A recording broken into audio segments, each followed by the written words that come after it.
Nope. Yep. Nope.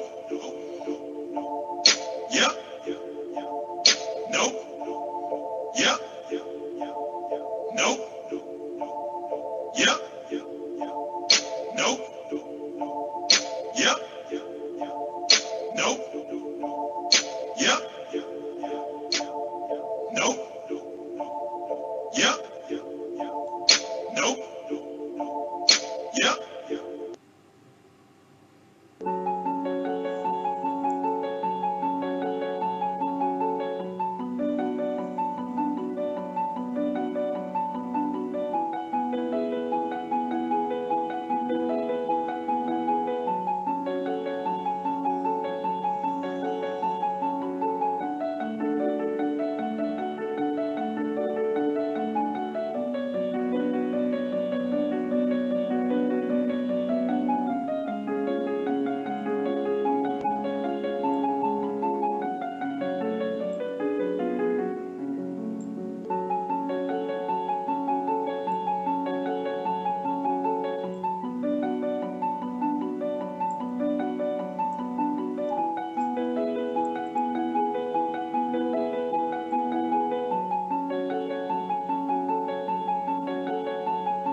Let us begin, sir. Yes, sir. Okay. So, good afternoon and welcome to all connected participants. Veterinary Internal and Preventive Medicine Society is a professional society of veterinary medicine specialists. This Veterinary Internal and Preventive Medicine Society is organizing a web seminar series starting from this month on different important topics. This month, our emphasis on cardiology. This web seminar series is being organized with our knowledge partner, Intas Animal Health, a leading multinational pharmaceutical company. I welcome VIPM President Dr. A.U. Vikane, Associate Dean, PGI PS Akola, our Vice Presidents Dr. D.S. Meena and Dr. A.S. Rawal, Executive General Secretaries Dr. Mukesh Srivastav and Dr. Nilesh Sharma, Joint Secretary Dr. Siddiqui and Treasurer Dr. Gupta, and as a core committee member for organizing this web seminar. I welcome web coordinators Dr. Nitin Bhatia, Associate Vice President Intas Animal Health, Dr. Nilesh Sidhu, Media Secretary VIPM, Dr. Sudhir Mehta, Gujarat, and the organizing secretary for this particular web seminar, Dr. G. Ambika, Assistant Professor at Hyderabad. I sincerely welcome today's attraction and learned speaker, Dr. K. Satish Kumar. Presently, Dr. K. Satish Kumar is a professor of veterinary medicine and university head at PV Narsimha Rao Veterinary University, Hyderabad. He is a renowned expert in canine cardiology. Dr. Satish Kumar has developed a state-of-art diagnostic facility for pet animals, specializing in cardiac medicine. He is an expert in cardiac cardiology, having specialized in important techniques like non-invasive diagnostic techniques, ECG, ultrasonography, and echocardiography. Professor Satish Kumar has a number of professional awards to his credit. And like Dr. P.K. Das Gold Medal, University Meritorious Awards, Dr. D.C. Blood Award, Young Scientist Award, and many more. So nowadays, the veterinary clinicians are facing a problem in timely diagnosis and the cardiac diseases and prescribing a suitable treatment, especially the old age patients. So today's topic is very pertinent and delivered by an expert of that area.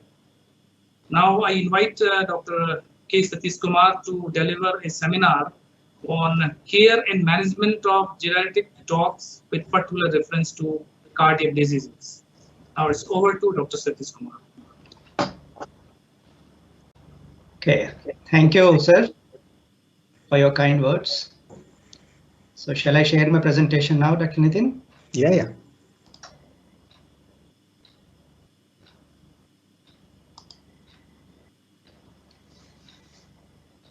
Yeah, is it visible now?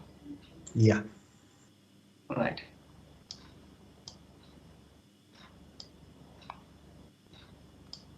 Well, good evening, one and all. Before we go ahead with our presentation, I would like to thank the entire team of VIPM, the people who are actually behind this webinar, today's webinar, and particularly the president of VIPM, Dr. Vikane sir. And I also would like to thank Dr. Nitin Bhatia, Intas Pharmaceuticals, and Dr. Nilesh Sidhu, and all the core committee members of this VIPM and today's webinar presentation. I thank you from the deep core of my heart. Well, the today's topic is, as Sir told, introduced. We are going to talk about the geriatrics, the changes in the geriatric patients, so the geriatric dogs, and with particular reference to the cardiac diseases. This topic is actually something similar to looking at ourselves in a mirror. These are the changes that are going to take place during the aging process, whether it is a human being or it is an animal.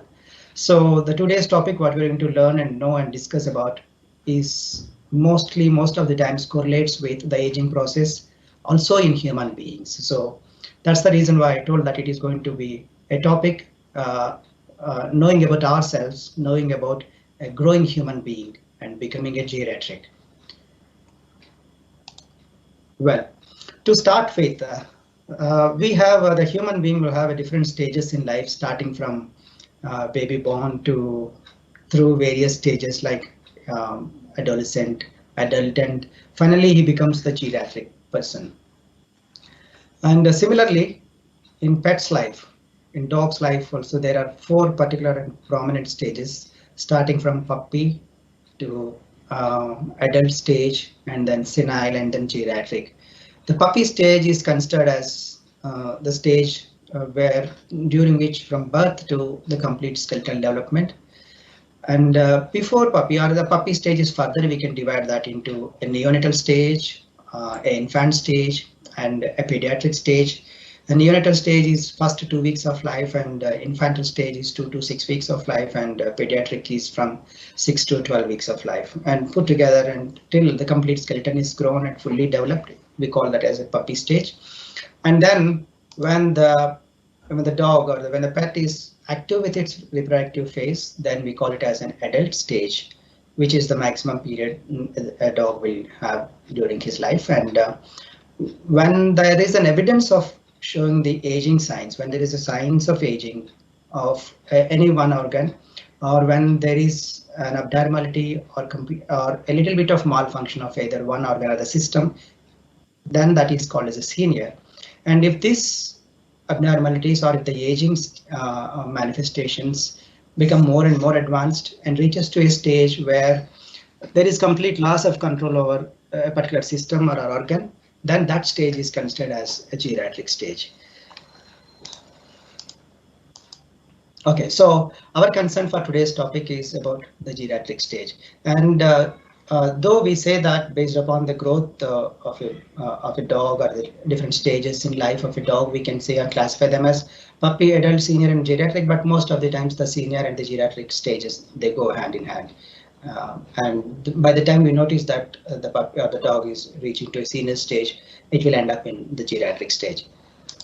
Okay, so this is important statement or sentence which every one of us should know and remember that, and also we should educate the clients and the owners that the puppy's life remains for only 1 year. This is just a 1 year phase in the entire life of a pet or a dog, whereas the seniors in the geriatric stage, they remain for 4 to 5 years. But what is happening here, whatever the care and management and the affection or whatever we take to the puppy life is very much extraordinary.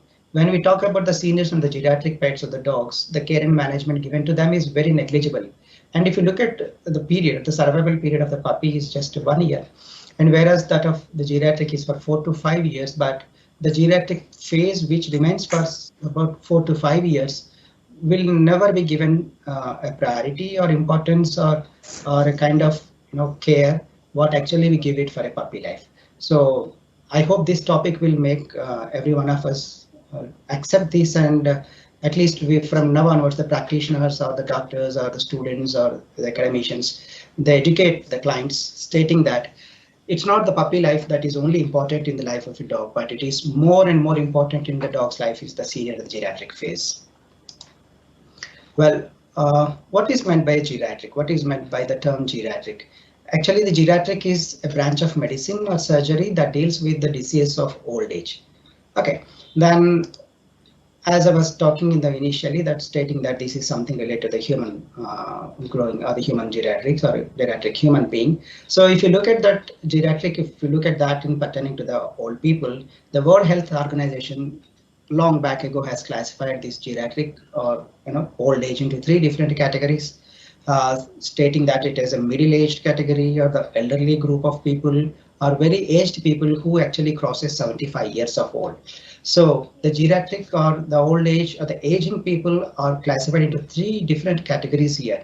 And not only that, if you look at in the society, the aged or the geriatric people or the persons are being regarded by the society,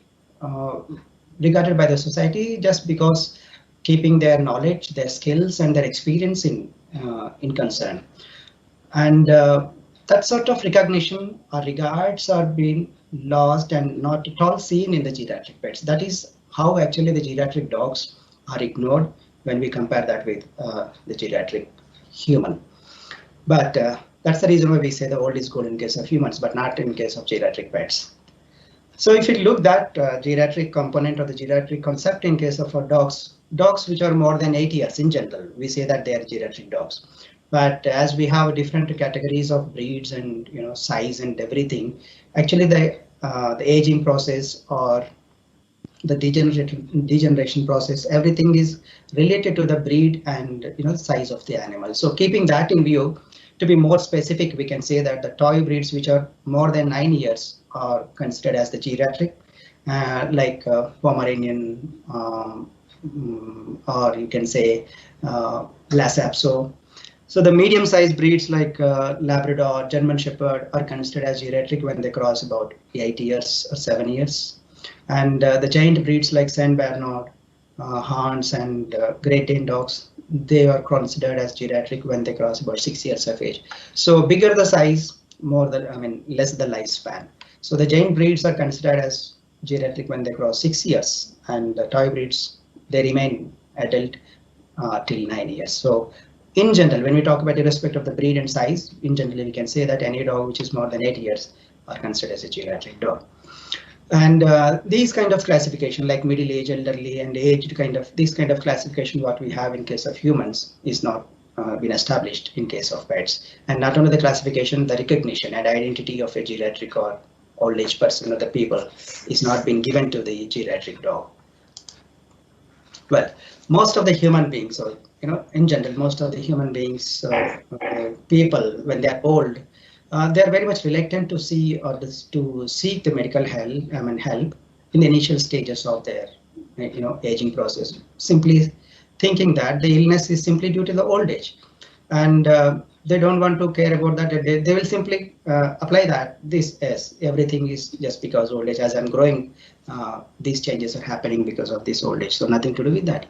The scenario is something similar. It is also more same in case of veterinary practice. The owners and the clients, they do feel the same thing as far as their pets are concerned, and even though they exhibit any manifestations during the process of aging, they simply convince themselves and believe with a belief that these are all due to the aging process, and they don't wish to visit the veterinarian early in the disease process. Actually, this is actually making more complicated while handling the diseases and the management of diseases in geriatric dogs.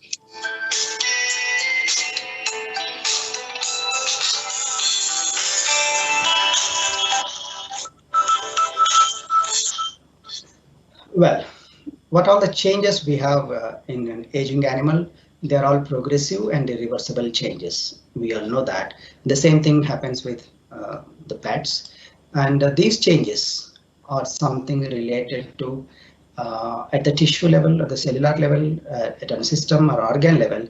If you look at that in the different phases, changes that are happening at the tissue level, there is degeneration. Actually, there is degeneration and atrophy of the most of the glands and most of the growing epithelium. Most of the functional epithelium becomes atrophy and degeneration, and there is fatty infiltration of most of the tissues, starting from the liver to many of the vital organs and the vital tissues. There is deposition of fat in the abdomen, and most of the functional epithelium in the tissue is replaced by the fibrous tissue, and there is fibrosis of lungs and fibrosis of ligaments and so many things.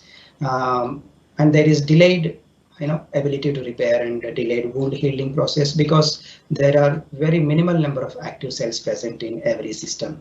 So say it may be a GIT or maybe a cardiac or maybe a renal, whatever it is, the number of active cells will be drastically reduced. And finally, at the end, what is happening with all these changes in a geriatric patient is that there is a reduced function, a reduced organ function, or there may be complete functionalesia of that particular system. So there are certain things, there are certain factors actually that may be a stress, or that may be a malnutrition, or that may be genetic component, or that may be environmental factors. These are so many things which actually speed up this aging process. So if it is a human being, that's the reason why try to be very cool and calm and have a good nutrition environment to slow down the progression of the aging process. As I told you, the aging process can never be stopped because it's a progressive and irreversible change, but we can stop that, but we can slow down the process, slow down the progression. And the changes, whatever the changes that is happening in an aging individual or the aging animal, they actually start from the conception itself. And at the time of conception or at the time of birth, the process will start, and then it will continue till the age and during the process of the aging. And this is what is called as a biological clock theory. And this biological clock theory is nothing but a genetically programmed system of aging process. And this genetically programmed system of aging process is with the concept of biological clock. It triggers up at the time of conception and it will continue till the death. Death is the end component of the aging process. Okay, but when to call this? When to call these geriatrics as dogs as geriatric? As I told you, as per the age is concerned, it is any dog beyond 7 and 8 years are considered as geriatric dogs. And depending upon the breed size, it may be from 9 years for toy breeds, and medium-sized breeds it is 8 years and 7 years, and more than 6 years is giant breeds like Great Dane. We have another kind of theories. Many scientists, they have explained this in different means and given different theories stating that if the dog reaches to its last 25% of expected lifespan, it is considered as a geriatric dog. Otherwise, some scientists say that if the dog has passed 75% of its expected lifespan, it is termed as a geriatric dog.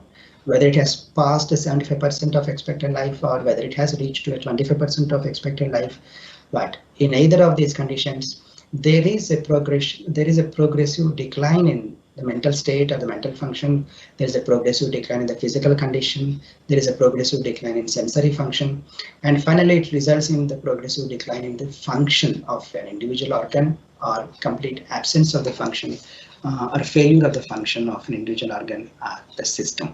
So if you look at the common manifestations, what we notice in geriatric patients, so most of the times, most of us might have seen these dogs in your day-to-day practice. The geriatric pets are presented with very thin, weak physical condition where the body mass index is very less, an abnormal body mass index.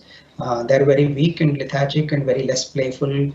Obviously shows poor energy. Why they look like so? What is actually happening in the digestive system? If you look at the digestive system, the changes that happens in a geriatric dog's digestive system is like, as we have seen previously, there is degeneration or atrophy of all the functional glands. That may be a salivary gland or that may be a reproductive gland or whatever it is. As we are talking about the digestive system here, there is atrophy of the salivary glands and degeneration of those secretory nature of those glands, resulting in decreased salivary production and decreased digestive acids. And of course, there is also atrophy of the villi of the intestines, so that there is very poor absorption. So all put together will result in improper digestion, maldigestion, indigestion, and if at all there is a part of digestion happens, there is improper absorption. So indigestion and malabsorption. So finally resulting in poor nutrition reaching to the tissues, and there is muscular degeneration. Same thing if you look at the liver, there is fatty infiltration of liver. As we have seen previously, there is fatty infiltration of liver, and again here the number of hepatocytes, rather speaking it as functional hepatocytes, will decline, and there is replacement of fibrous tissue. The functional hepatic secretory hepatic tissue is replaced by the fibrous tissue. So all these changes put together will result in improper function of the liver. So there is decreased hepatic function, resulting in improper metabolism, fatty liver, hypoproteinemia, and again emaciated, muscle degeneration, okay, and so many things. And if you look at the kidney, again the same, there is CKD kind of complaint we commonly noticed in case of dogs, geriatric dogs. CKD, there is shrinkage of the kidney, atrophy of the kidney, and all the functional cells, that's in nephrons, will be reduced, and whatever they are, they may not be properly functioning, and there is reduced glomerular filtration rate, and there is decreased tubular excretion, decreased tubular reabsorption. So all these things put together, the dog is presented with, geriatric dogs are presented with manifestations of either oliguria or polyuria, or urinary incontinence, a dribbling of urine, loss of control of urine. The dog is passing urine throughout the time, not in the same place, not being controlled while walking or while sleeping. So these are all what we notice, and we listen with the complaint of a geriatric dog, particularly concerned with the kidney or the urinary system.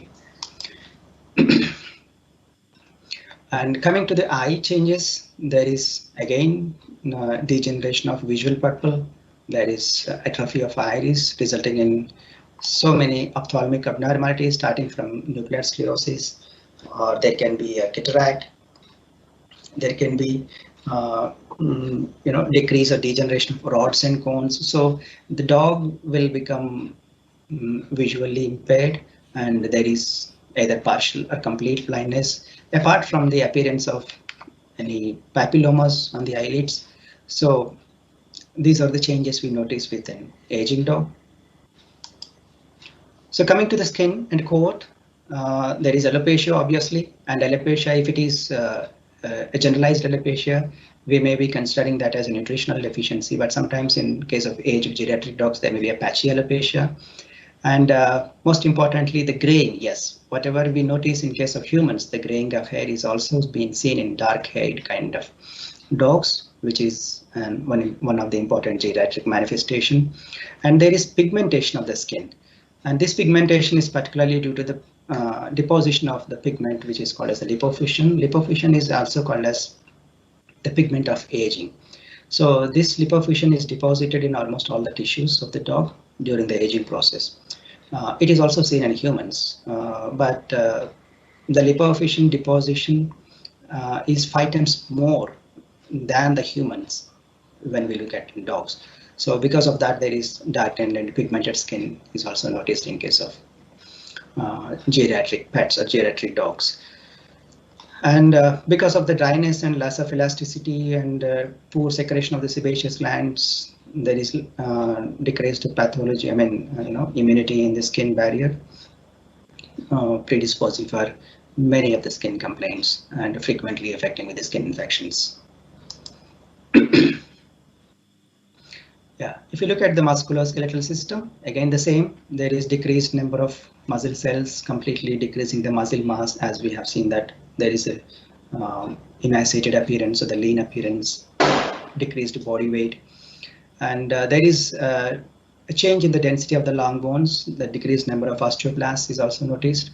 So finally resulting in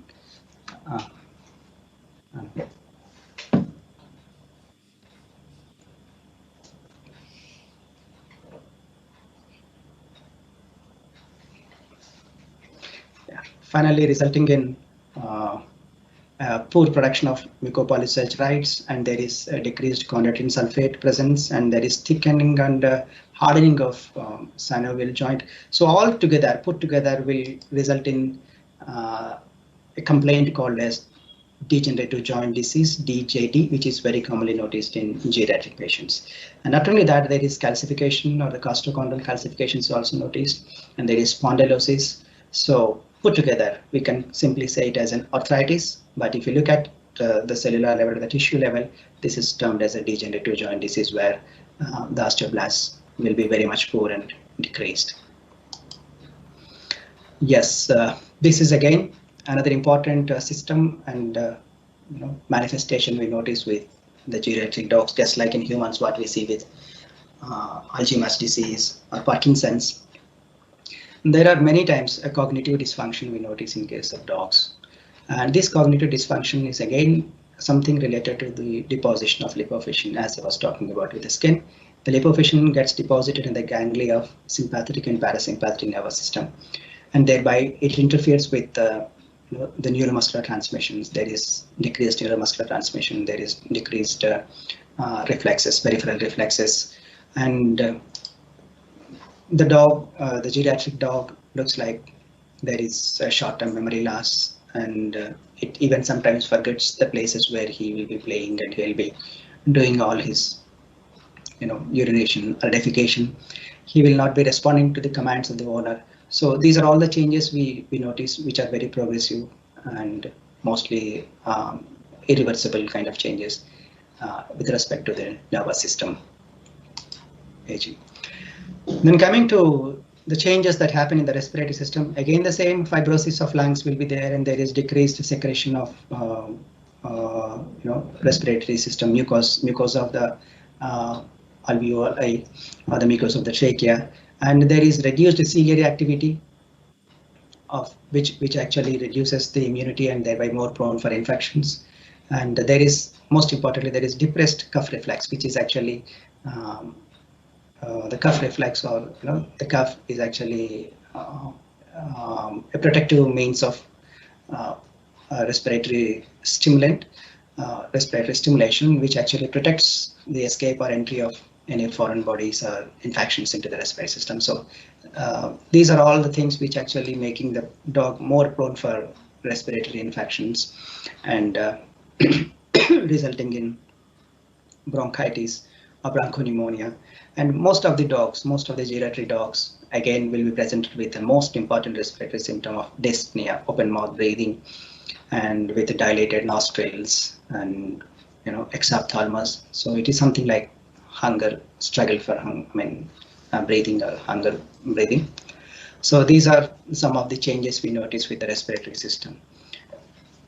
And with respect to the dental, yes, literature says that almost 95% of the geriatric dogs, when they cross 8 years, will be having periodontal diseases. There may be erosion of enamel, there may be loosening of teeth, there may be gingivitis, there may be callus formation, and completely put together, it leads to periodontitis. And sometimes some of the geriatric dogs, they also being expected or presented with oral papillomas.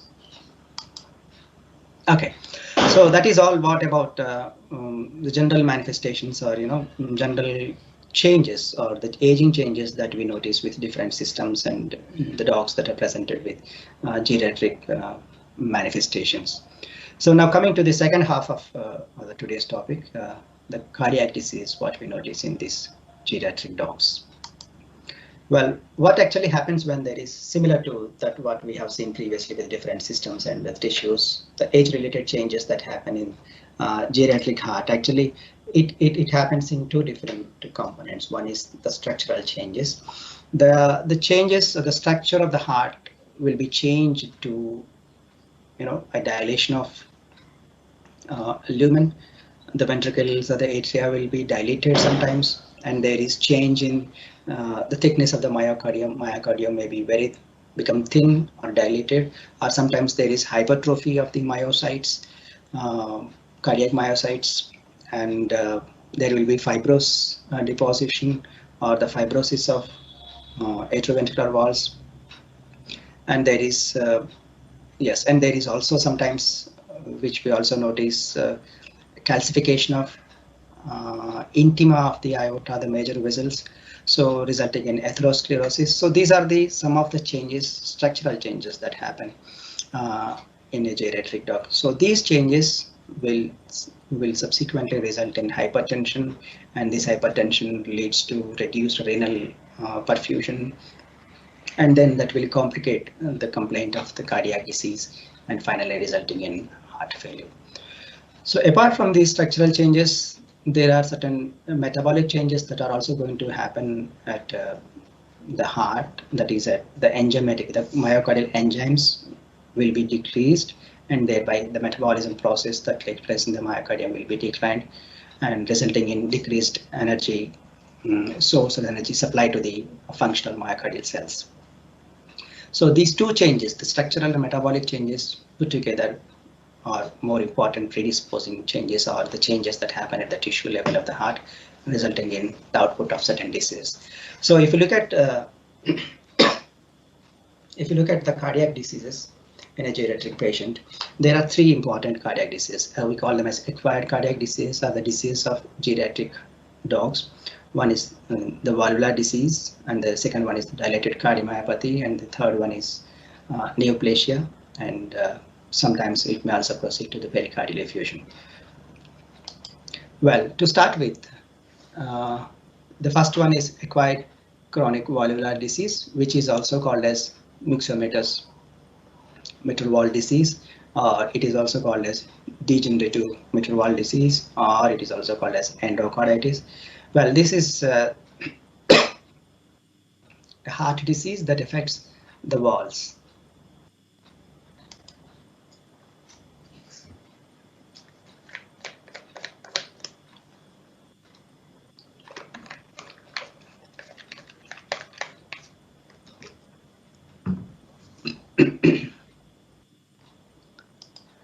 Well, so this is the disease which is going to affect the valves of the aged dog, the geriatric pets. If you look at the various valves, it affects mostly the atrioventricular valves, and that too, the mitral valve is very much commonly noticed. And then sometimes, rarely, the tricuspid valve, or sometimes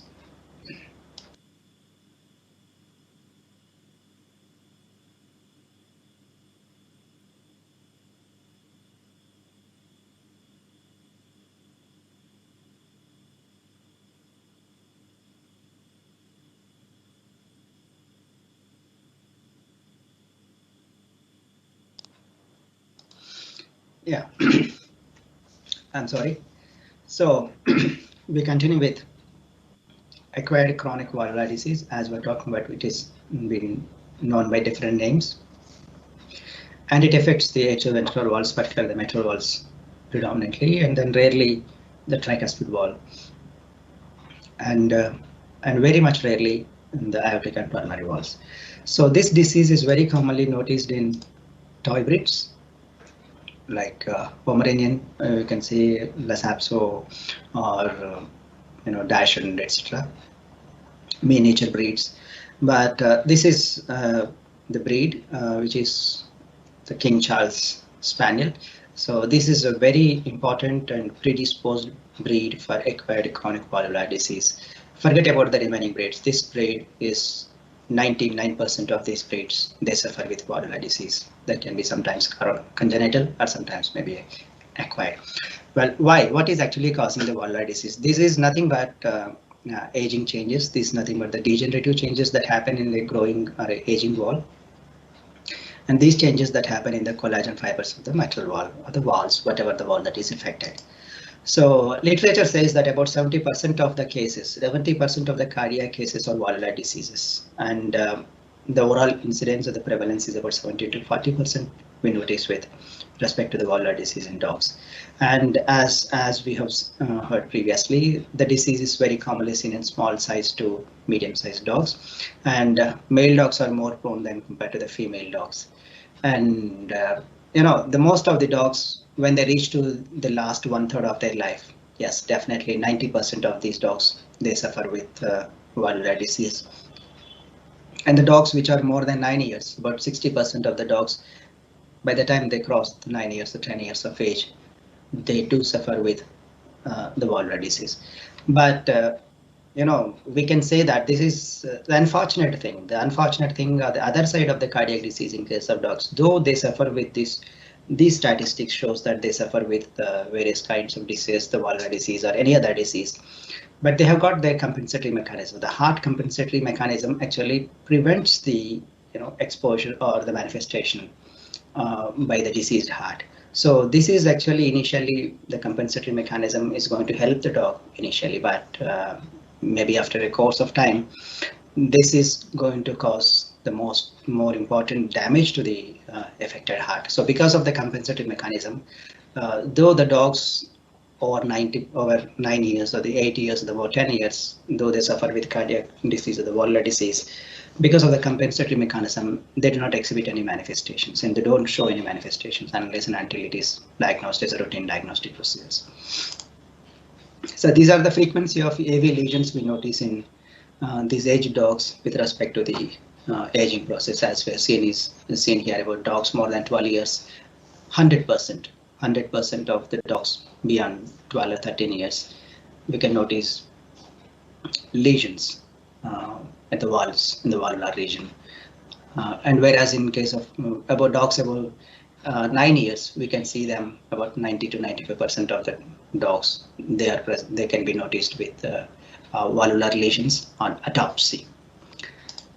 So these are the changes what we can see on ataxia, the valvular lesion. This is the mitral valve, and this is the papillary muscles with the cardiac tendon here. We can see the plaques, white nodules or the plaques on the mitral valves here, and similarly here.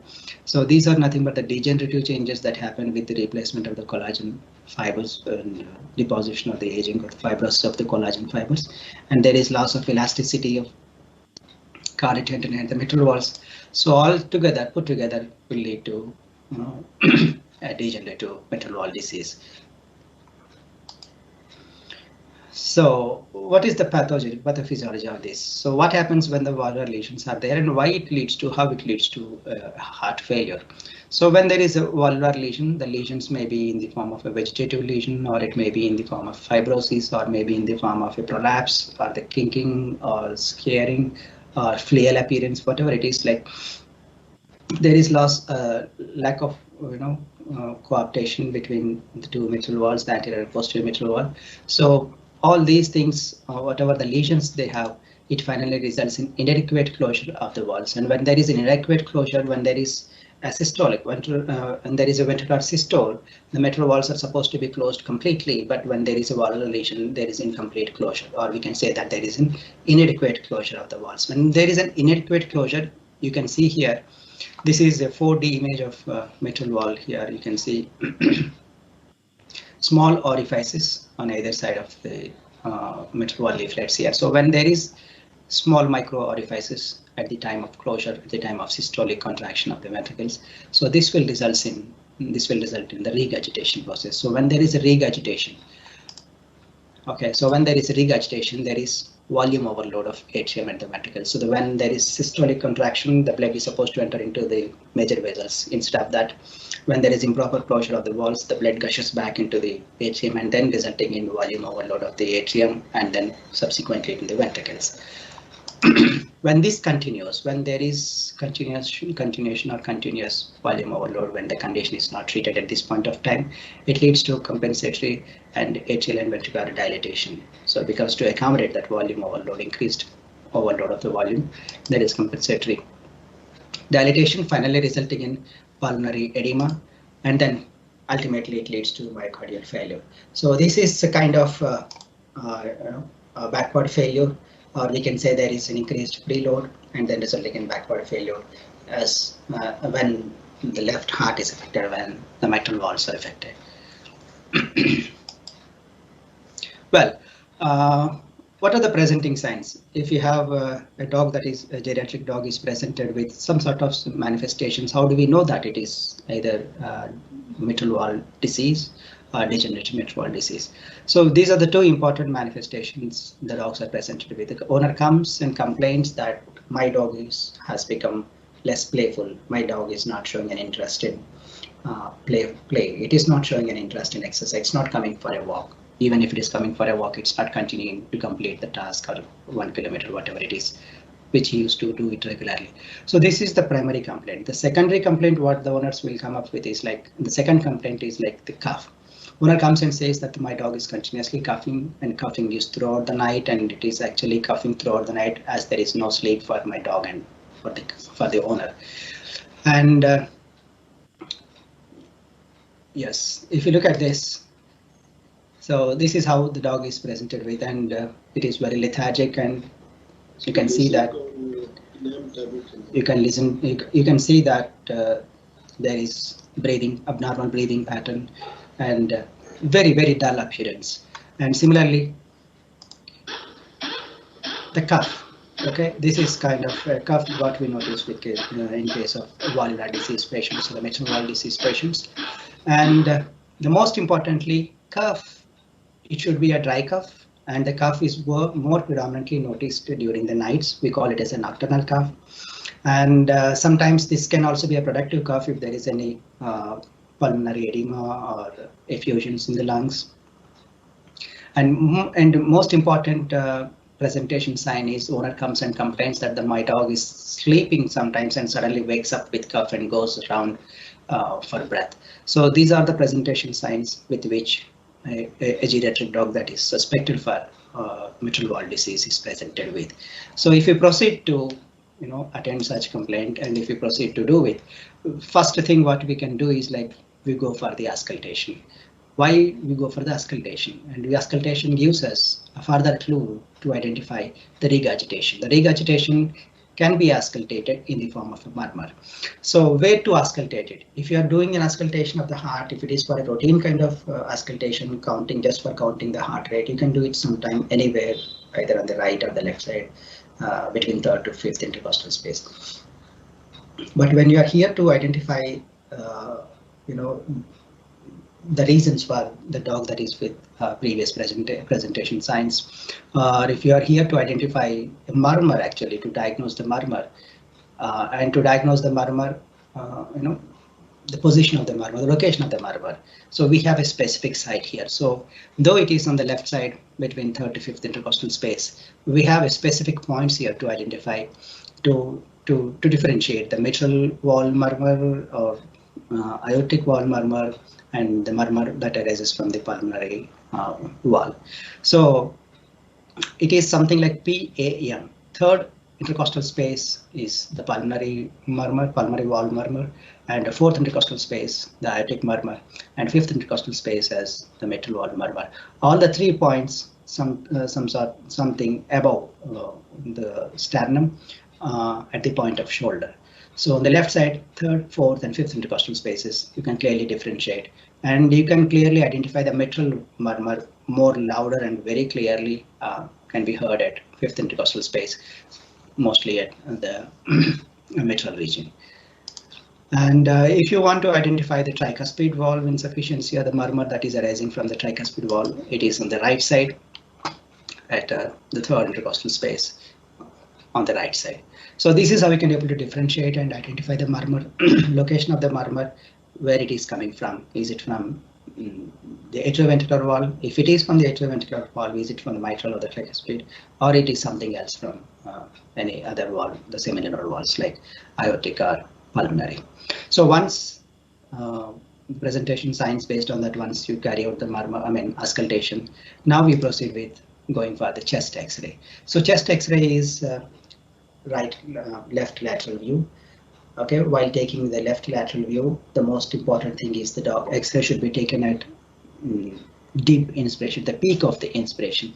It should never be taken at the peak of the expiration. It should be taken at the peak of the inspiration. And so once you take the chest X-ray on the left side, so you'll be visualizing the X-ray like this. You can see the X-ray like this, and here is the heart, and this is the trachea, and this is the spine, and this is the caudal lung lobe, the cranial lung lobe here. Okay, same thing here. So this is right side of the heart, and this is the left side of the heart. So what are the important characteristic features of a chest X-ray of a dog that is suffering with mitral valve disease? So if you look at here, the trachea is slightly elevated here. So the trachea is supposed to be with an angle of 30 to 40 degrees here with that of the spine, but that angle is missing here, and the trachea is elevated. It has become almost parallel to the spine. So this is because of this dilated left atrium. So when there is mitral valve disease or when there is regurgitation, and as we have seen in the pathophysiology, there is dilatation of the left atrium and the left ventricle. So when there is a dilatation of the left atrium, this will elevate the trachea up, and this is called as the kinking of the trachea, with the loss of that angle between the spine or the vertebral column and the trachea. So this is elevated trachea, what we can able to see with when there is dilated left atrium. Yes, and another thing, actually, why the dog suffers with cough when there is mitral valve disease. So this is what actually happening in a mitral valve disease patient. So this dilated left atrium actually compresses the left main bronchus of here. So while compressing this left main bronchus, the dog feels cough, and it is exhibited in the form of coughing. So why it is more in the night? Why not in the daytime? So in the daytime, the dogs will will give a comfortable space to the heart that is actually dilated inside, and it will try to deviate the heart from, keep a distance or without causing any pressure over the bronchus. So when the dog is lying down and sleeping, when it goes to sleep completely, it loses that control, and suddenly it goes on slightly compressing the trachea. At one point of time, the bronchus is completely compressed, and where the breathing is interrupted. So at that point of time, it wakes up suddenly and then coughs around and then goes around for breathing, and that is the typical kind of manifestation or the presentation sign the owner comes with when the dog is suffering with mitral valve disease. So if you perform the echocardiography, these are all we can able to see the changes. This is the mitral valve here. This is the left atrium, and this is the left ventricle. The left atrium is dilated almost similar to that of the left ventricle size. And look at the mitral valve here. This is what is called as the prolapse of the mitral valve. And you can see the vegetative growths here, hyperechoic vegetative growths with prolapse of anterior mitral valve leaflet and the posterior mitral valve leaflet into the left atrium. So this is one of the important echocardiographic finding we notice when there is mitral valve disease. And if you carry out, if you run an M mode echocardiography, and if you calculate the various dimensions of the left ventricle, in mitral valve disease there is elevated fractional shortening. The fractional shortening is elevated, and it will be always more than 30% in case of mitral valve disease. And second important thing, the third important thing what we notice with the mitral valve disease is because of the volume overload, the left ventricle always tries to work hard, and then it will try to empty the complete ventricle, empty the complete blood that is present in the left ventricle. So which is called as hyperkinosis or hyperactivity of the interventricular septum, which will give us very deep wavy pattern. So because of this reason there is increased fractional shortening, which we commonly notice with dogs suffering with mitral valve disease. And as we have seen that in X-ray, there is dilated left atrium, and this dilated left atrium can be quantified here. We can calculate how much the left atrium is dilated in comparison to that of the left aorta. This is called as the left atrium and aorta ratio, which is supposed to be 1 or 1 to 1.5, not more than that. So if it is more than 1.5, we can say that there is dilatation of the left atrium, and this is due to the mitral valve disease. Yeah, this is another kind of finding what we do with the echocardiography. This is a Doppler echocardiography, which is a pulse or continuous wave Doppler. If you put the gate at the mitral valve region here, we'll feel we can notice the turbulence jet appearance, and this turbulence jet appearance confirms that there is regurgitation. This is a positive wave, and this is a negative wave. So the positive wave indicates the blood coming towards the probe, and the negative wave indicates the blood going away from the probe if you put the probe at the mitral valve region. So when the blood is flowing in one direction from left atrium to the left ventricle, you will be getting only a very clear positive and a very minimal negative waves here. But because of the regurgitation, the blood is not just going in a single flow; it is coming towards the probe when there is diastolic activity, and when there is systole, some amount of blood is again gushing back. There is regurgitation to the left atrium. So this to and fro of blood at the mitral region will give us a turbulence jet pattern, which is similar to this. So these are the important echocardiographic aspects we notice when the dog is put for echocardiography, and when the dog is suffering with mitral valve disease. So the same thing, if you look at in a video, this video helps us to understand what actually the mitral valve disease looks like. So this is the mitral valve region here. You can see the collapsed mitral valve, and there is a kinking of the mitral valve here, which is towards the left atrium. And you can see the contractions of left ventricle. There is hyperkinosis. It is trying to push the blood as much as possible into the system. So here, this is a color flow Doppler.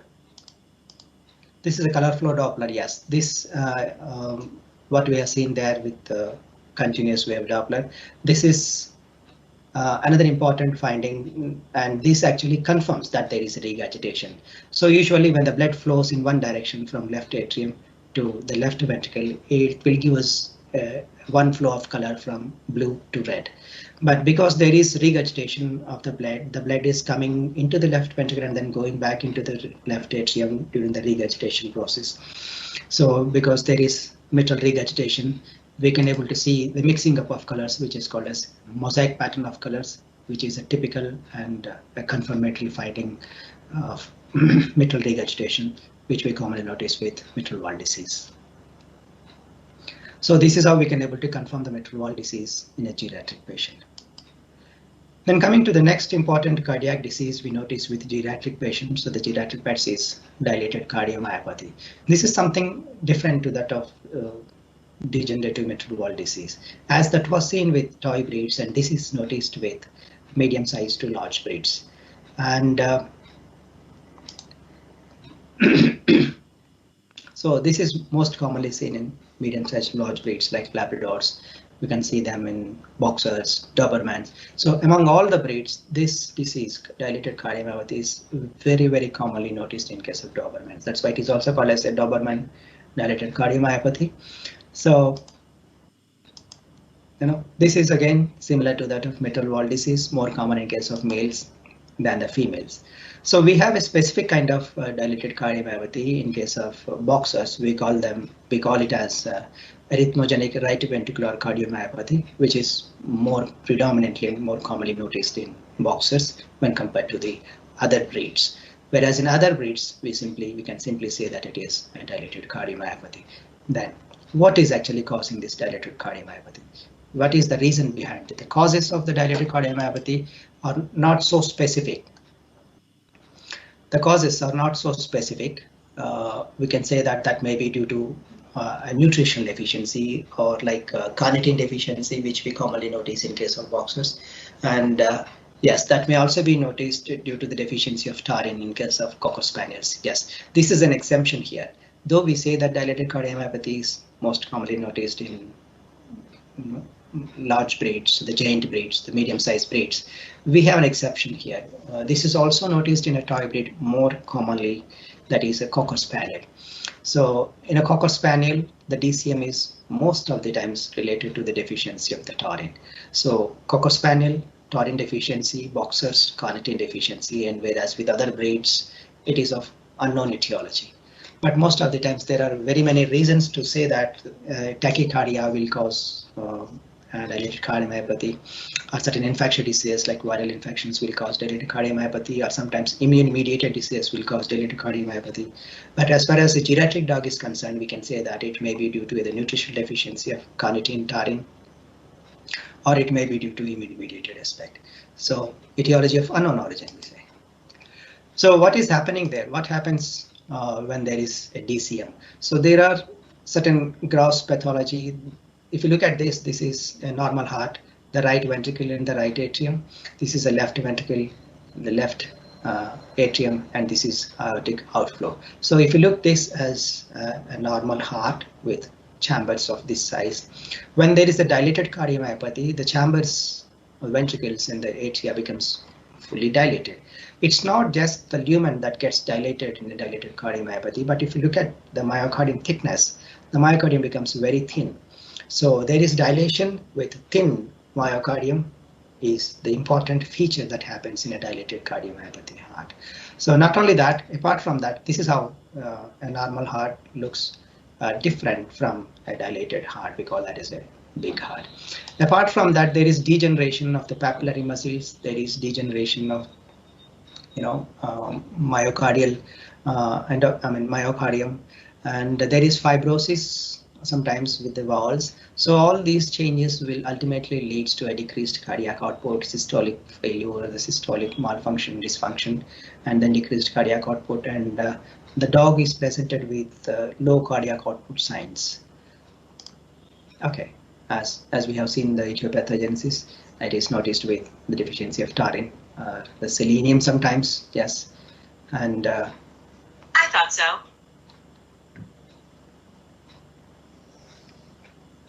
Okay, then moving forward to the pathophysiology of the DCM.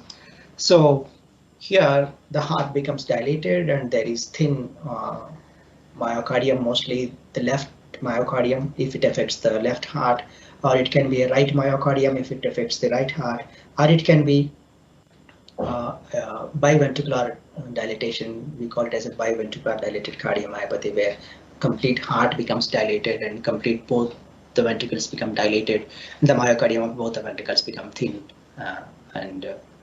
so because of that, because of these changes, because of these structural changes and the gross changes that happens in a dilated heart, there is decreased myocardial contractility. So this decreased myocardial contractility results in impaired systolic function. So when there is impaired systolic function, the cardiac output declines. So this is actually the basic concept, or the nucleus for complete pathogenesis of dilated cardiomyopathy. So when there is decreased cardiac output, it leads to a decreased ventricular pressure development and ultimately resulting in decreased ejection indices. Ejection indices are nothing but ejection fraction and the fractional shortening. These are the two important things which actually indirectly helps us to understand the amount of blood that is flowing through with every cardiac output, with every systolic beat and a cardiac output per minute, etc. So this will give us a gross idea about how much of blood is pumping into the system. So these are the ejection indices which will ultimately decline because of the poor myocardial contractility and systolic dysfunction. So as a result to that, there is an increased end systolic volume. Okay, so this end systolic volume, again, it further leads to increased ventricular and diastolic pressure actually.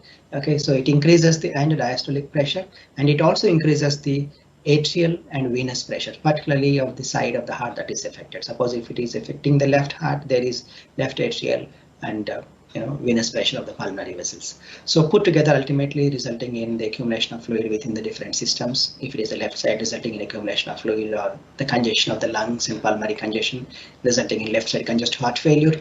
Or if it happens to the right side, it leads to the accumulation of fluid in the different spaces like pleural effusion or ascites, or we can say systemic accumulation, and resulting in congestive heart failure of right side. So again, yes, how the dog is presented with. What about the presentation signs? Is it something similar to that of what we have seen with the mitral valve disease, or something different? Yes, exactly. If you look at that case of a dilated cardiomyopathy, these manifestations, though it looks similar to that of the valvular disease, but we have a different and more specific signs of dilated cardiomyopathy, DCM. So the dogs are presented with severe dyspnea at rest. It's not the dyspnea after the exercise, but it is the dyspnea at the rest. Throughout the day and night, the dog will be having dyspnea with complete putting the tongue out, and you can see the cyanotic tongue, and you can see the dilated nostrils, exophthalmos. Literally, the dog struggles for breath. Okay, and most of the times the dog assumes this kind of posture, sitting posture or standing posture. They're reluctant to sleep. They don't sleep for a while. Okay, they'll be standing for days together, sometimes in very severe conditions if it is not attended immediately. And if you look at the posture, how the dog is sitting here, the dog will be sitting with abducted elbows. So these abducted elbows gives some space within the heart, within the thoracic cavity for the dilated heart. And yes, sometimes the dogs will also be presented with the signs of ascites or pedal edema. And yes, as I was talking to you, that the dog will be reluctant to sleep, and sometimes if it is forced to sleep and if it is out of his control, they will try to sleep with the head at an elevated posture, elevated position. And yes, the next important manifestation or the presentation signs will be the pale mucous membrane. There is decreased capillary refiltration time, and sometimes in very severe cases, the paleness mucous membrane will also be turned into a cyanotic mucosa. And this is very, very important. It's if you talk about the cardiac disease in case of humans, the obese people are more prone for cardiac disease, as we are seeing regularly in our day-to-day life, and we also notice that in literature. Fatty people or the fat or the obese people are more prone for cardiac disease. But here, this is entirely different. The scenario in case of dogs is entirely different.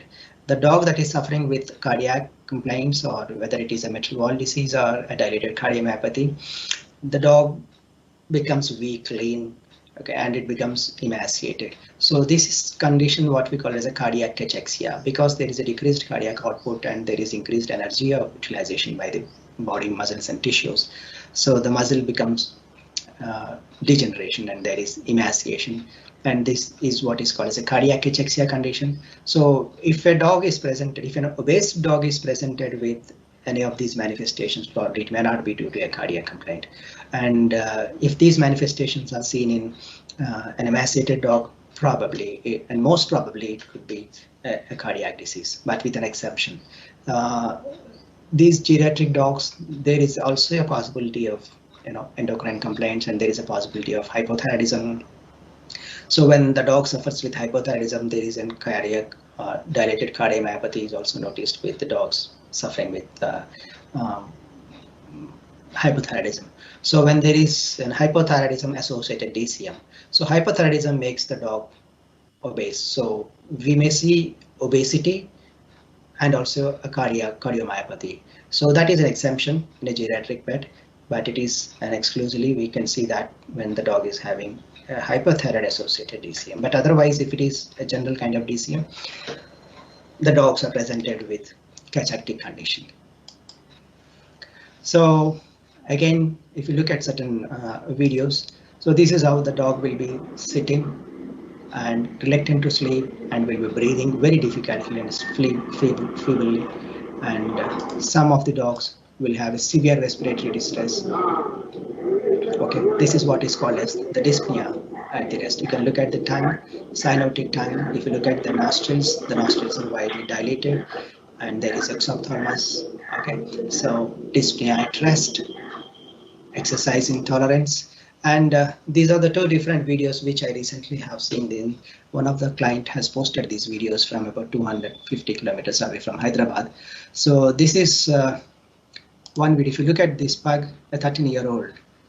Okay, the only complaint what the owners told is about that. If you observe this video very carefully, the dog is lying disinterested to lie down, but is going to sleep. So look at this video. It's standing like that and suddenly collapsing down and then going to sleep. So after inquiry and talking to those clients, I came to know that this is a pug of 13 years old, has not been sleeping for the past 4 days. It's not been sleeping for the past 4 days, and it's been just lying, sitting, or it's just standing idly. And this is how it has been identified, and the owners identified and noticed that they didn't notice any other abnormality except that they are not sleeping in somnolence. So after 3 days or 4 days of sleeplessness, that's how the condition of the dog looks like. And when these dogs were diagnosed, identified and brought for the diagnosis, they were identified for dilated cardiomyopathy, and because of the dilated heart, they are not showing, they are unable to sleep, and they have reached to this kind of stage. Okay, so these are the important presentation manifestations are the signs. Though they look like uncommon, but they are common for cardiac complaint. So when we go in detail of diagnosing the dilated cardiomyopathy, the next component is the X-ray, chest X-ray, again just like that of mitral valve disease. So we can see various components here.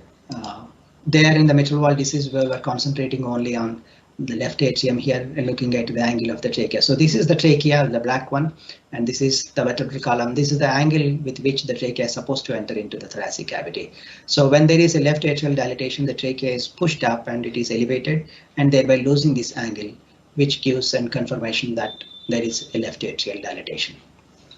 Okay, so we have to also look into the different parameters here, different parts. And if you look at here, there is this one is pulmonary artery, and this is the pulmonary vein on either side of the bronchi here. So there is an increased diameter of the pulmonary vein compared to that of pulmonary artery when the dog is suffering with congestive heart failure. So this is one of the important findings that we should look for while going for a chest X-ray, lateral chest X-ray.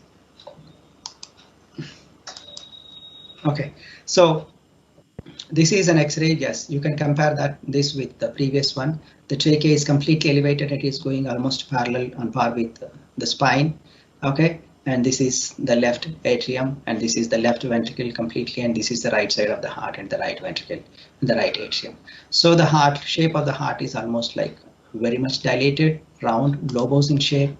And you can also see this X-ray where the heart is almost sleeping on the sternum. So here also there is much portion of the heart sleeping on the sternum. This is called as increased sternal contact. And when there is elevation of trachea and there is dilatation of left side of the heart, it indicates there is left side DCM. And when there is increased sternal contact, we can say that there is a right side DCM. And when there is elevation of trachea along with increased sternal contact, we can say that there is biventricular dilatation. Okay. And always important for us to go for two different views rather than looking at a single lateral view. It is important for us to go for the lateral view and also a VD view. So VD view can helps us to identify any other pathological lesions that are noticed and which cannot be noticed on lateral view. Okay, so in this VD view, this is the heart, and the heart is showing an inverted reverse D appearance, and this reverse D appearance of heart indicates right ventricular or the right heart dilatation. So this is the right side. Always see the VD view of the X-ray. Your left is dog's right. So when you are looking this X-ray, this is our left, and what we are looking here is the dog's right. So right side dilatation of the heart. So if there is a left side dilatation of the heart, there is bulge here. Okay. Okay. How to differentiate this? How to say that there is a dilatation of heart? Yes, if it is an X-ray like this, you can clearly say that there is cardiac dilatation, and you can say that there is cardiomegaly. But in certain conditions, in certain cases, sometimes in some breeds like brachycephalic breeds, they normally exhibit the X-ray of a normal brachycephalic breeds like pug will exhibit a cardiomegaly appearance, and the heart looks like as if it is a dilated cardiomyopathy. So to confirm that whether there is really a dilatation of the heart and whether there is really a cardiomegaly, we have a measurement scale, what we call it as a vertebral heart score, VHS, which is also called as vertebral heart scale. So what we do here, how to measure this vertebral heart score? If you look at this X-ray, this is the heart and this is the trachea, and this is called the carina of the trachea, where the trachea is bifurcated into right and left bronchi. Okay. Excuse me.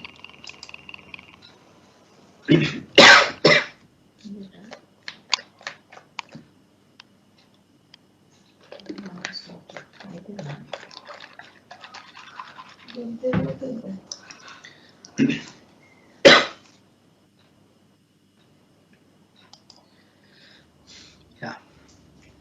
So this is the carina, where the trachea is bifurcated into right and left bronchi. So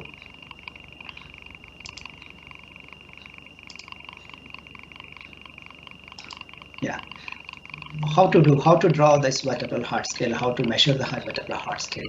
First of all, identify the carina, okay, and draw a straight line from the point of carina to the tip of the heart.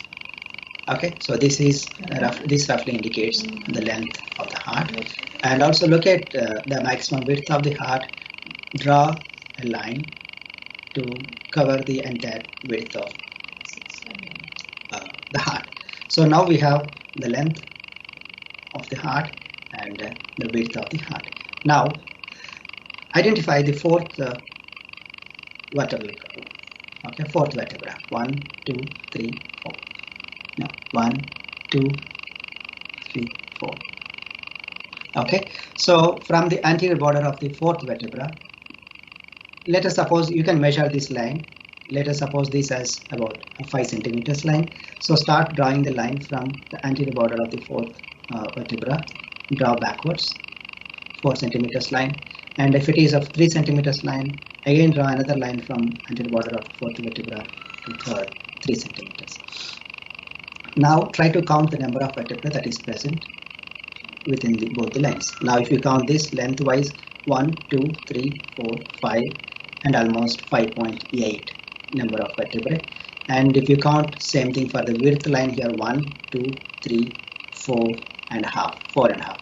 So 5 and a half is the length and 4 and a half is the width. 4 and a half vertebrae is the width. So 5 and a half plus 4 and a half is about 10. So now we can say it is vertebral heart score is 10. So 10 is the VHS of this particular dog. Okay, so based on this is how we can able to calculate the VHS and then say the vertebral heart score. So we have a specific established values. So if the VHS is between somewhere between 8.5 to 10.5, it is normal. We don't say that there is cardiomegaly. If the VHS is more than 10.5 and 11, then we can say that there is a cardiomegaly. So this is how we can able to say that.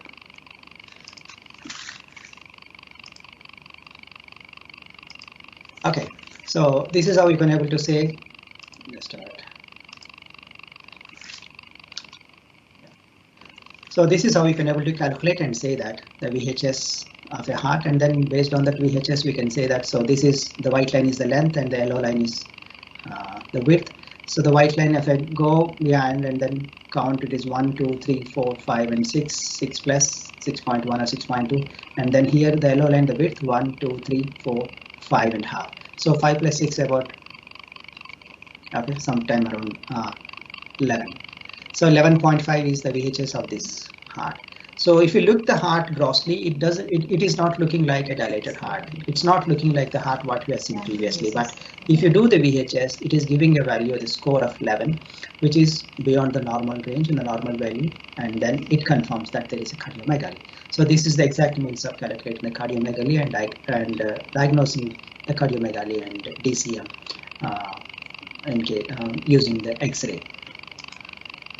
Okay, but we have certain breed facts here. If you talk about the DCM in case of boxers, most of the boxers, even though they suffer with DCM, they are not, the abnormalities may not be noticed in radiography. This is one disadvantage with it of the boxer cardiomyopathy. And though they suffer with DCM, most of the dogs, they are asymptomatic unless and until they are diagnosed for any certain routine diagnostic procedures. And majority of the DCM in case of boxers is carnitine deficiency. So carnitine deficiency, the carnitine is not deficient in case of blood circulation. It is not biochemical carnitine deficiency noticed in low levels of carnitine in case of blood. But this carnitine is deficit in myocardium.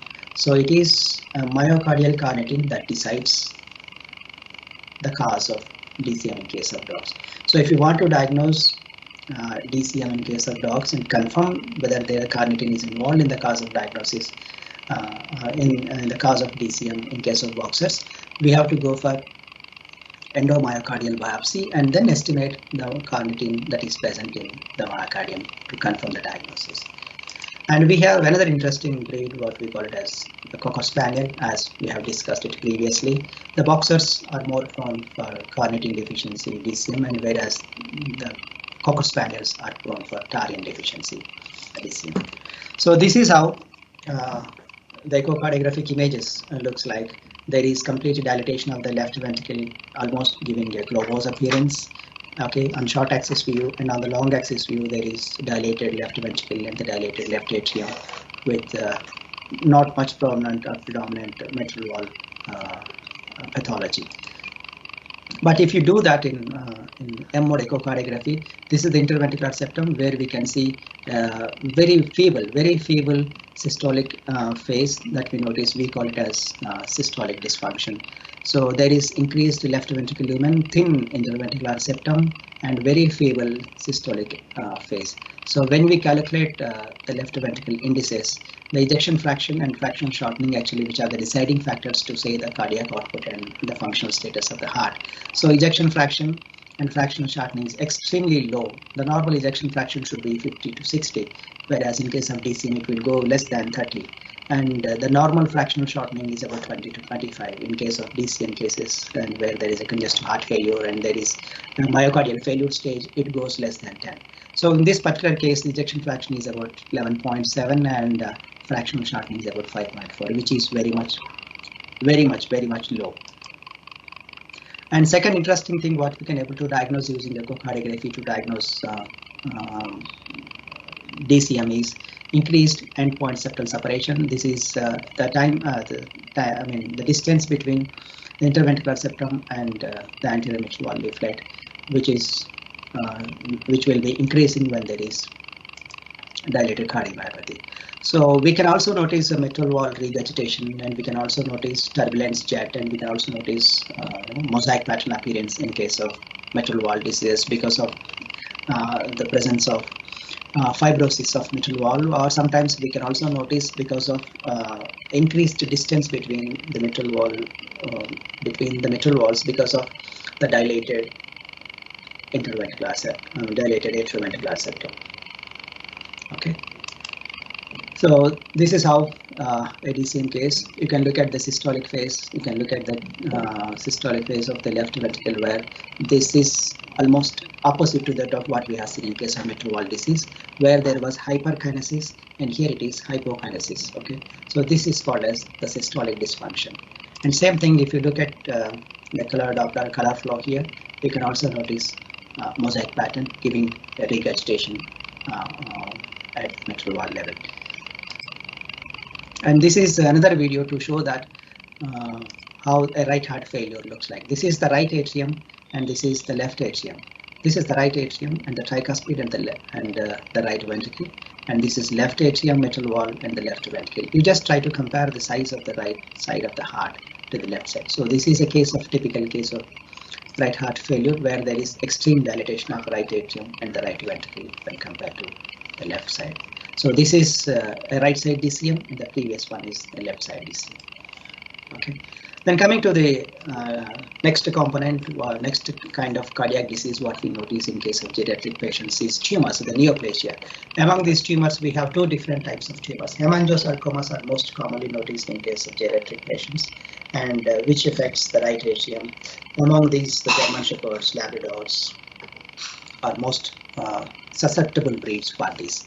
Apart from this, the geriatric dogs, they also do suffer with heart-based tumors, which are very commonly noticed in brachycephalic breeds. Okay, and the brachycephalic breeds, the heart-based tumors are noticed at the base of the aorta.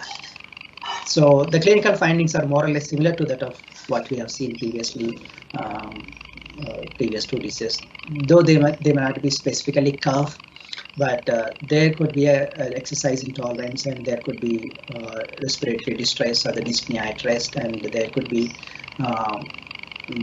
what we call sleeplessness, etc. And most commonly there is possibility of signs of congestive heart failure. And when there is a secondary pericardial effusion, we notice due to the neoplasia of the heart, there is possibility of cardiac tamponade.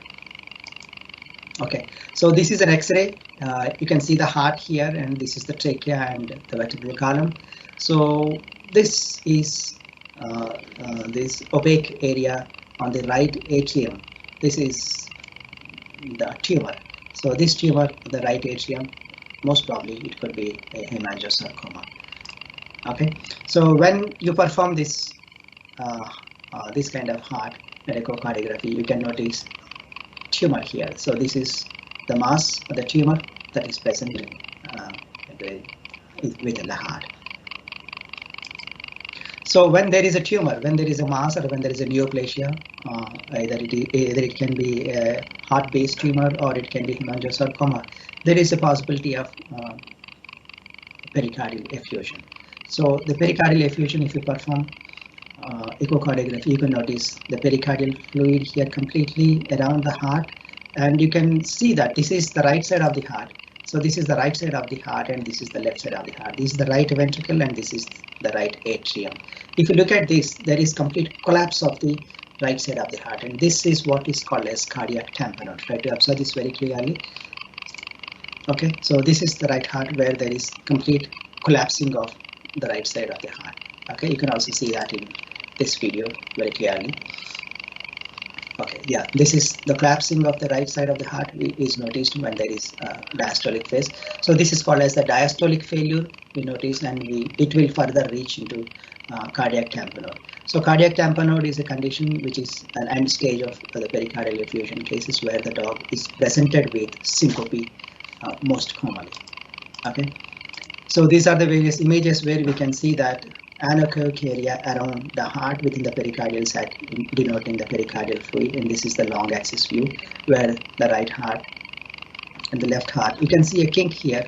This is the collapse of the right atrium, and here you can predominantly see the collapsing of the right atrium. There is a diastolic dysfunction because of the negative pressure that is created by the pericardial fluid. So then coming to the management, how do you manage the cardiac disease? Yes, like any other disease, that management will be a successful process, and the successful management is only possible if you identify the type of disease very clearly. And please remember that this management is just to control the manifestations and delay the progression of the disease. It won't bring or it won't correct the underlying pathology. Okay, and moreover, this is we are talking about in geriatric patients. There are aging process, which is a progressive and irreversible changes that is going to happen with the various structures of the heart. So we can slow down the progression of this pathology by giving proper management, but we cannot change the underlying pathology. So we have a group of drugs though with a few side headings, and a dietary management will definitely help to have a better life for a patient that is diagnosed for a cardiac disease. If you look at the diuretics forms actually the important component of therapeutic protocol or the management protocol of a cardiac disease. So these diuretics actually are very much indicated when the dog is suffering or showing the symptoms or the signs of congestive heart failure. Okay, so these diuretics when administered, they will reduce the preload effects of the heart, and because most of the times we use loop diuretics, they also cause peripheral vasodilatation, which reduces the cardiac workload. So we have different types of diuretics, and the most commonly used one is the furosemide, or we can sometimes go for thiazide derivatives if furosemide alone is not giving any response to the patient. So we can go a combination of furosemides and thiazide derivatives. Put together, we can have a better improvement. So furosemides, the disadvantage with the furosemides is this is not a potassium sparing diuretic, and this is a natriuretic diuretic. So when we happen to give this for a longer period, sometimes with a maximum dose, it may cause hypokalemia. So in order to prevent that, to prevent those complications and side effects, we have another diuretic called as spironolactone, which is commonly called as a potassium sparing diuretic. Can also be given if we feel there is a hypokalemia stage. Okay, and we have vasodilators next to the diuretics. In these vasodilators, we have specific arteriodilators like hydrazine, and we have venodilators like nitrates, and we have a dilator of a vessel, both venous and arteries, like AC inhibitors. So depending upon the complaint, depending upon the condition, if you want to reduce the preload, we can go for nitrates, which are called venodilators. If we want to reduce the afterload, we can go for specific arteriodilators. And if you are not very sure about that, or if you don't want to have any specific effect on any of these, then you can go for a generalized vasodilator like AC inhibitors. So AC inhibitors forms another group of drugs, another group of important drugs among the management protocol of the cardiac diseases. So these AC inhibitors are angiotensin converting enzyme inhibitors. So actually these angioconverting enzymes or ACE converts the angiotensin 1 into angiotensin 2 during the compensatory mechanism whenever the renin-angiotensin aldosterone system is activated. So, but this RAS system actually becomes more dangerous once the dog reaches to pathological stage where it starts showing the manifestation. So in those conditions, in those patients which are exhibiting manifestations related to CHF, we have to go for using these angiotensin converting enzyme inhibitors like AC inhibitors. So these AC inhibitors block the conversion of angiotensin 1 to angiotensin 2, thereby prevent the ill effects of the angiotensin 2. So we have very many angiotensin converting enzyme inhibitors in market, starting very commonly used enalapril, and we have captopril, we have benazepril, and at present we have ramipril. Previously, we used to depend upon the human prescription or the human medical shops or the human products of enalapril, benazepril, etc. But now we have dedicated veterinary specific benazepril available, and we have veterinary specific ramipril available. So any kind of AC inhibitor is equally effective, but keeping in mind if the dog has got a renal insufficiency, and if the dog is having a kidney complaint, or if the dog is having a CKD and associated cardiac issue, in those conditions it is better to go for a benazepril than going for enalapril. So that's the one thing we should keep in mind. And we have another group of drugs called as angiotensin receptor blockers. So these angiotensin receptor blockers are not so successful in case of dogs, because the receptors for angiotensin receptors are very less in case of dogs, and they are not so functional in case of dogs. So the commonly used angiotensin receptor blockers, previously available angiotensin receptor blockers like losartan, etc., what we commonly use in case of humans are not so effective in case of dogs. But we have a recent angiotensin receptor blockers like termisatin, which is more effective and will give more efficient results. In very severe conditions, you can go for a combination of AC inhibitors and angiotensin receptor blockers together. And the next group of drugs is cardioglycosides. These cardioglycosides, they work by enhancing the calcium influx into the myocytes. And when the calcium is influxed into the cells, and their activity and thereby the force of contraction and the cardiac output will be increased. At the same time, this will reduce the myocardial contraction rate. That means it corrects the tachycardia, but at the same time it improves the cardiac output. It increases the cardiac contraction strength. This is actually what is important in management of a cardiac disease. So under this category, what we have is digoxin, and we also have a veterinary dedicated glycosides, which we call them as a phosphodiesterase enzyme inhibitors. The most commonly and well-known drug is pimobendan is available in nowadays, and this is also called as a calcium sensitizer. So this will also help to increase, improve the contractility of a failing heart. The myocardial contraction will be increased, and also at the same time reduces the heart rate. And we have certain antiarrhythmic drugs, can be a calcium channel blocker like diltiazem, or we have beta blockers like sotalol. These drugs actually reduce the heart rate, or whenever there is arrhythmias. Yes, I forgot to tell you, there are these are the arrhythmias which we also commonly noticed in case of dogs suffering with DCM, like atrial fibrillations will be there, ventricular premature complexes will be there, and ventricular tachycardia will be there. So when we notice any of these arrhythmias, we can go for the use of antiarrhythmic drugs. So that can be a calcium channel blocker or beta blockers, which will actually also correct the heart rate and also improve the cardiac output. And we have a conditions like where there is a bradycardia, or when there is a cardiac, complete cardiac failure or myocardial failure. So in those conditions, we have a group of drugs called sympathomimetic drugs.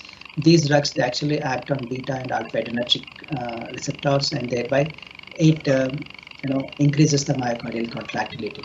So when these drugs are given, they will increase the heart rate, they will increase the cardiac output, and thereby corrects the heart rate. So they are very much indicated when there is bradycardia, like dobutamine or adrenaline. Here, we can also combine these dobutamine with that of the diuretics. If the dog is not responding with simple diuretics, we can also go for a combination of diuretics with sympathomimetic drugs, and can be given intravenously for about 2 to 3 days. And if the dog comes to normal, and if the heart rate is normal, and if the blood pressure returns to normal, then we can curtail that intravenous treatment and then come back to oral medication along with other combination of drugs. And we have another group of drugs called anti-muscarinic drugs like atropine sulfate.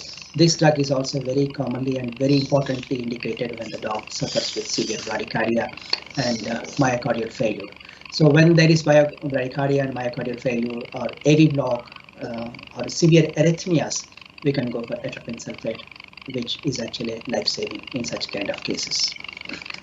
Okay, so at the end, I would like to say that the therapeutic protocol for any of the cardiac patient, any of the cardiac geriatric patient, whether it is mitral valve disease complaint or a dilated cardiomyopathy complaint, the therapeutic protocol should be tailor-made. Actually, it is not like, yes, if it is a DCM case, we have a list of drugs and we can use that DCM. We can use that list of drugs for each and every case of DCM. It's not like that. It should be tailor-made in such a way to individual case and individual dog and individual condition, and has to be monitored periodically and has to be regulated periodically, and the combination has to need to be changed periodically depending upon the requirement of the drug. So thank you so much for your patience hearing. Any questions can be asked now. Thank you, sir. Thank you for your wonderful presentation.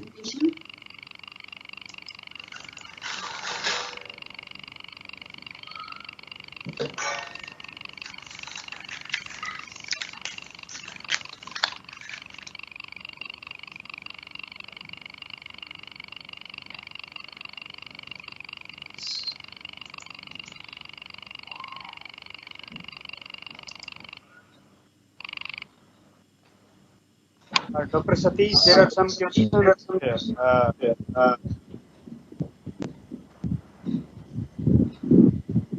Can I take some questions, sir? Yeah, you can.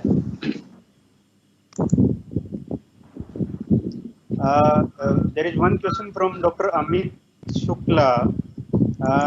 He asked about role of herbal formulation in dry cough. Role of herbal formulations in dry cough. Yes. Actually, the dry cough, first of all, we have to differentiate that whether it is a cardiogenic cough or whether it is a respiratory kind of cough. So unless we diagnose, differentiate what kind of cough it is, we cannot talk about the medications. And when it comes to the cardiogenic cough, I don't think so any herbal drugs are being used here. And truly speaking, I have no idea about any herbal drugs against this cardiac medication, cardiac cough.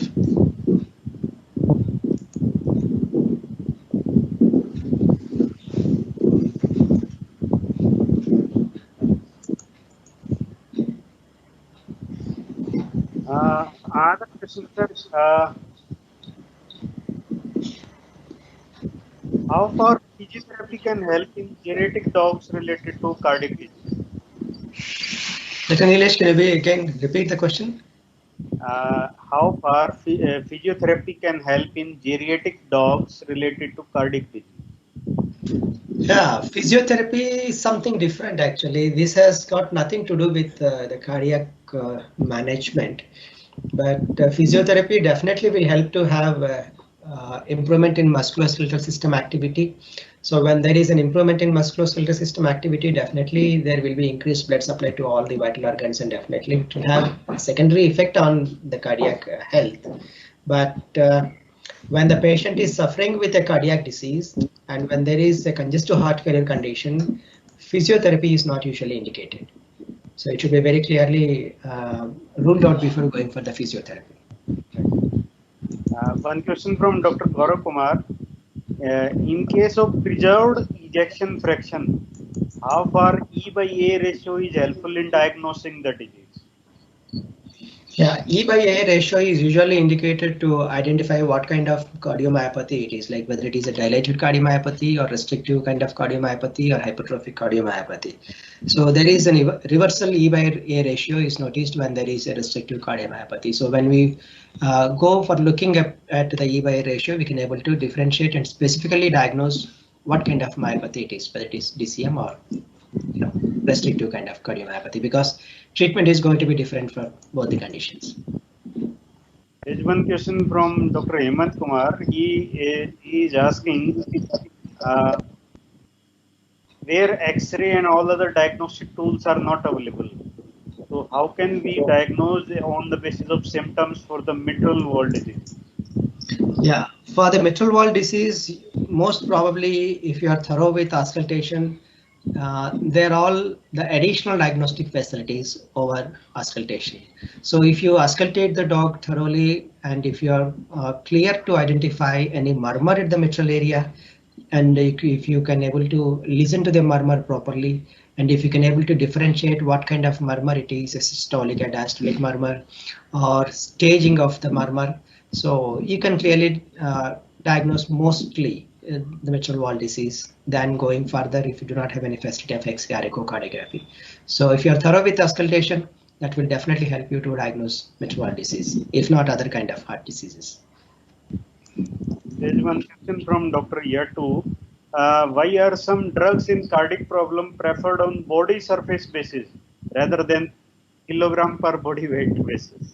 Yeah, we have certain drugs like nitrates, which are commonly indicated for body surface base. This is actually used in case of humans and in foreign Western countries. There is no logic behind that actually. We have again a calculation, a module or a formula to convert that into per kg body weight basis, and then can be given. But why they are indicated for body surface base is because whatever drug you are giving is being metabolized and being distributed to complete parts of the body, probably maybe the reason what I believe, but there is no specific logic behind that, I believe. One last question, sir, by Dr. Sudhir Mehta. How can we medicinally stabilize a dog presented at terminal stage of DCM? You told something about DCM also, but how can we medicinally stabilize a dog presented at a terminal stage of DCM? Yeah, terminal stage of DCM, the dog will be at the stage of myocardial failure, where there is recumbency and loss of all reflexes and very much feeble breathing, and these are all what we notice with. And we should remember that this is a cardiac failure case, and the cardiac failure in case of DCM patients is a myocardial failure, and this myocardial failure is a systolic failure, and this systolic failure is due to poor myocardial contractility. So at this point of time, what we have to go for is we have to go for sympathomimetic drugs like dobutamine. Actually, this dobutamine probably will help to increase the myocardial contractions.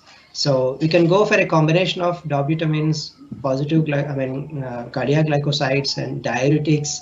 So these drugs probably will help to improve the cardiac myocardial contractility, and may sometimes help to revival of the complaint.